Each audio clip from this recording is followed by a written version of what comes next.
A paz do Senhor, sejam bem-vindos a mais uma leitura da Bíblia e hoje vamos ler Atos capítulo 20 e 21. Atos capítulo 20. Paulo na Macedônia e na Acaia. Quando acabou a confusão, Paulo mandou chamar os irmãos e falou com eles para animá-los. Então se despediu deles e foi para a província da Macedônia.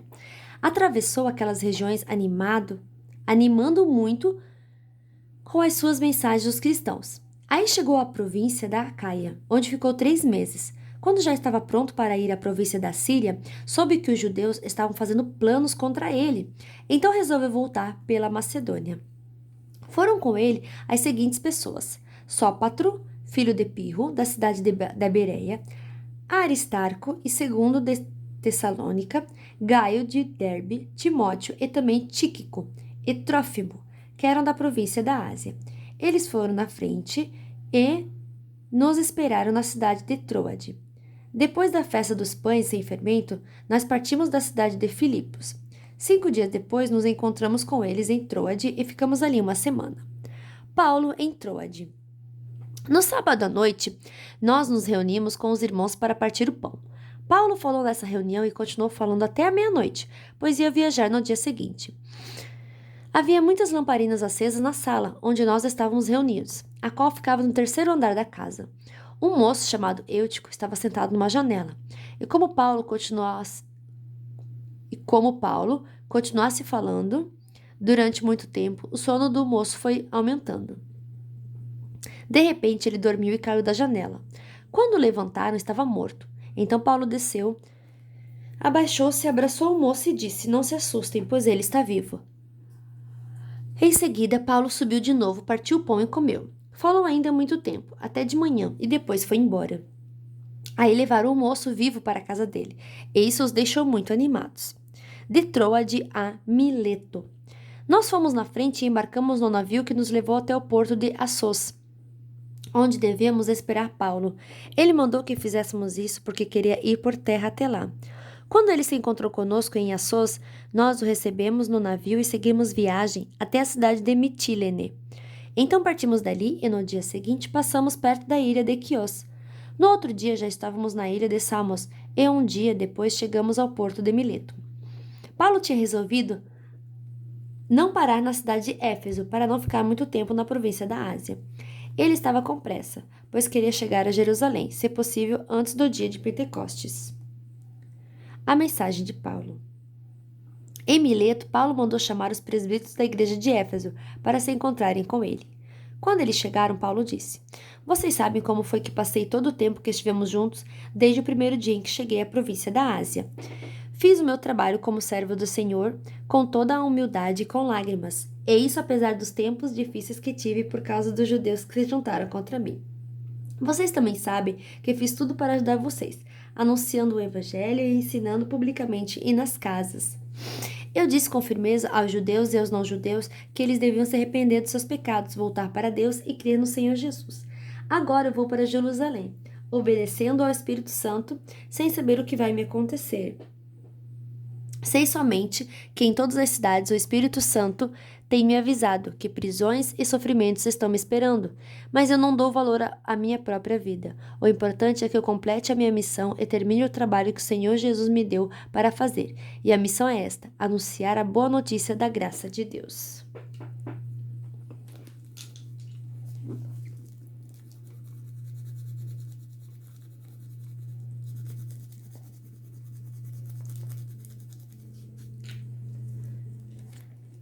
Eu tenho estado entre vocês anunciando o reino de Deus e agora sei que vocês não vão me ver mais. Por isso, com toda certeza, eu afirmo hoje que se algum de vocês se perder, eu não sou o responsável, pois não deixei de lhes anunciar todo o plano de Deus. Cuidem de vocês mesmos e de todo o rebanho que o Espírito Santo entregou aos seus cuidados, como pastores da igreja de Deus, que ele comprou por meio do sangue do seu próprio filho. Pois eu sei que, depois que eu for, aparecerão lobos ferozes no meio de vocês. Eles não terão pena do rebanho, e chegará o tempo em que alguns de vocês contarão mentiras, procurando levar os irmãos para o seu lado. Portanto, fiquem vigiando, e lembrem que durante 3 anos, de dia e de noite, eu chorando, não parei de ensinar cada um de vocês. E agora eu os entrego aos cuidados de Deus e da palavra da sua graça, pois ele pode ajudá-los a progredir espiritualmente e pode dar-lhes as bênçãos que guarda para todo o seu povo. Não cobicei nem a prata, nem o ouro, nem as roupas de ninguém. Pelo contrário, vocês sabem que eu trabalhei com as minhas próprias mãos e consegui tudo o que eu e meus companheiros de trabalho precisávamos. Em tudo tenho mostrado a vocês que é trabalhando assim que podemos ajudar os necessitados. Lembrem das palavras do Senhor Jesus: é mais feliz quem dá do que quem recebe. Quando Paulo acabou de falar, ajoelhou-se com os irmãos e orou. Então todos choraram muito e abraçaram e beijaram Paulo. Estavam tristes, especialmente porque eles lhe tinham dito que nunca mais iam vê-lo. Então eles o acompanharam até o navio.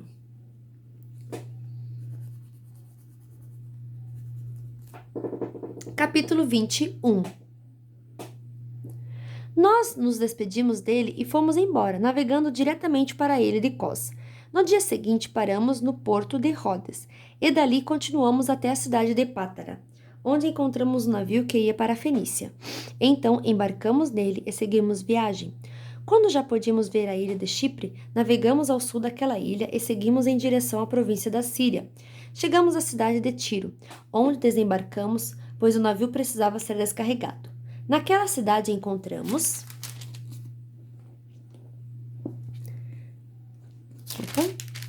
Naquela cidade encontramos de Cesareia.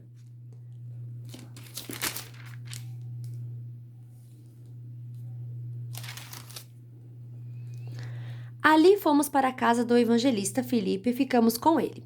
Filipe era um dos 7 homens que havia sido escolhidos em Jerusalém. Ele tinha 4 filhas solteiras que profetizavam. Alguns dias depois da nossa chegada, um profeta chamado Ágabo veio da região da Judéia. Ele chegou perto de nós, pegou o cinto de Paulo, amarrou os próprios pés e as próprias mãos e disse: O Espírito Santo diz isto: em Jerusalém, o dono deste cinto será amarrado assim pelos judeus e será entregue nas mãos dos não-judeus. Quando vimos isso, nós e os irmãos de Cesareia pedimos com insistência a Paulo que não fosse para Jerusalém. Mas ele respondeu: Por que vocês choram assim e me deixam tão triste? Eu estou pronto não somente para ser amarrado, mas até para morrer em Jerusalém pela causa do Senhor Jesus. E não conseguimos convencê-lo a não ir, então desistimos e dissemos: Que seja feita a vontade do Senhor. Depois de passarmos alguns dias ali, juntamos as nossas coisas e fomos para Jerusalém. Alguns irmãos da cidade de Cesareia nos acompanharam e nos levaram à casa onde íamos ficar hospedados. O dono da casa era Menasson, natural da ilha de Chipre. Fazia muito tempo que ele era cristão. Paulo visita Tiago. Quando chegamos a Jerusalém, os irmãos nos receberam com muita alegria. No dia seguinte, Paulo foi conosco até a casa de Tiago para se encontrar com ele. E todos os presbíteros da igreja estavam presentes ali. Então Paulo os cumprimentou e deu um relatório completo de tudo o que Deus tinha feito por meio dele entre os não-judeus. Depois de o ouvirem, todos eles deram graças a Deus e disseram a Paulo: Veja bem, irmão, há milhares de judeus que se tornaram cristãos e todos eles são fiéis à lei de Moisés. Eles ouviram dizer que você ensina os judeus que moram em outros países a abandonarem a lei, dizendo a eles que não circuncidem seus filhos nem respeitem os costumes dos judeus. O que vamos fazer? Com certeza eles já ouviram dizer que você chegou. Portanto, faça o que vamos dizer. Estão aqui entre nós 4 homens que têm de cumprir uma promessa a Deus. Então vá, tome parte com eles na cerimônia da purificação e pague a despesa para que eles possam raspar a cabeça. Assim todos saberão que não é verdade o que se diz de você. Pelo contrário, vão ficar sabendo que, de fato, você vive de acordo com a lei de Moisés.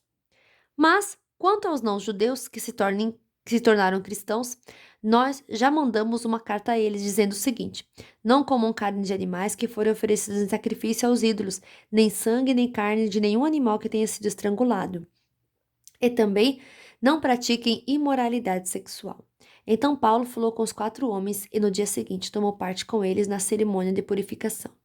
Depois entrou na área do templo para avisar quando iam terminar os dias de purificação. Isso é, a ocasião em que cada um dos 4 homens deveria oferecer o seu sacrifício. Paulo é preso no templo. Quando os 7 dias da purificação estavam para acabar, alguns judeus da província da Ásia viram Paulo na área do templo. Então atiçaram a multidão, agarraram Paulo e começaram a gritar: Israelitas, nos ajudem! Este é o homem que vai pelo mundo inteiro falando a todas as pessoas e dizendo mentiras contra o povo de Israel, a lei de Moisés e este templo. E agora ele está trazendo não-judeus para dentro da área do templo, profanando assim este lugar santo. Eles disseram isso porque tinham visto Trófimo, que era de Éfeso, na cidade com Paulo, e pensavam que Paulo o havia levado para dentro da área do templo. A confusão se espalhou por toda a cidade e o povo veio correndo de todos os lados. Eles agarraram Paulo e os arrastaram para fora da área do templo e fecharam os portões. Quando a multidão já ia matar Paulo, o comandante das tropas romanas recebeu a notícia de que toda a cidade de Jerusalém estava em revolta. Então reuniu depressa alguns oficiais e soldados e correu para o meio do povo. Quando a multidão viu o comandante e os soldados, parou logo de bater em Paulo. Aí o comandante chegou perto de Paulo, prendeu-o, mandou amarrá-lo com 2 correntes, depois perguntou: Quem é este homem? O que foi que ele fez? Mas na multidão uns gritavam uma coisa, outros gritavam outra. A desordem era tão grande que o comandante não pôde descobrir o que havia acontecido. Então mandou que os soldados levassem Paulo para dentro da fortaleza. Quando chegaram perto da escada, os soldados tiveram de carregar Paulo por causa da violência da multidão, que vinha atrás gritando: Mata! Mata! Paulo se defende. Quando iam levar Paulo para dentro da fortaleza, ele disse ao comandante: Me dê licença para falar uma coisa com o senhor? O comandante perguntou: Você sabe falar grego? Por acaso você é aquele egípcio que algum tempo atrás começou uma revolução e levou 4.000 terroristas armados para o deserto? Paulo respondeu: Eu sou judeu, nascido em Tarso, cidade muito importante da região da Cilícia. Por favor, me deixe falar com o povo. Então o comandante deixou Paulo, ficou de pé na escadaria e fez um sinal com a mão para o povo, pedindo silêncio. Quando todos ficaram calados, Paulo começou a falar em hebraico. Ele disse: Fim da nossa leitura de hoje. Que Deus abençoe sua vida poderosamente e até amanhã. Tchau!